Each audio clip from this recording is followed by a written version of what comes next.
Hello everyone, यो चाहिँ मेरो डे 3 हो ब्लगिङको, मिनी ब्लगिङको। अनि यो चाहिँ अस्तिको टु बी कन्टिन्यू हो। यहाँ चाहिँ यो स्वानहरूले आफ्नो बच्चालाई लिएर उता जाँदैछन्। मलाई देखेर डराइरहेको थिएँ। यिनीहरूको चाहिँ म अपडेट दिँदै गर्छु। अनि यहाँबाट चाहिँ म यो सर्टकट बाटो युज गरेर लिडियल जाँदैछु। केही थोरै सपिङ गर्नु थियो मलाई। अनि यो चाहिँ हाम्रो पिक्चरहरू छ यहाँ भित्तामा। अनि यहाँबाट चाहिँ म लागेँ लिडिलतर्फ। अनि लिडिलको चाहिँ यो फिल्थाम स्टेसन हो, यहाँबाट ट्रेन लाग्छ।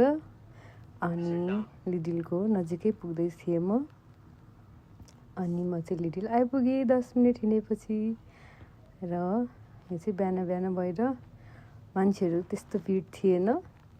अनि म चाहिँ मेरो सपिङ गर्नको लागि बास्केट लिएर गएँ।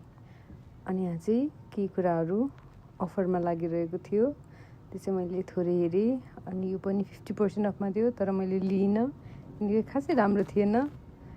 सो म अगाडि बढेँ। अनि मैले अरू पनि सामानहरू हेरेँ, खासै केही चाहिएको थिएन मलाई।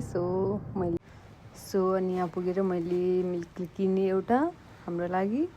अनि अरू सामान थोरै किनेँ। अनि म बिलिङतर्फ लागेँ र म अगाडि गएँ बिलिङ गर्नको लागि।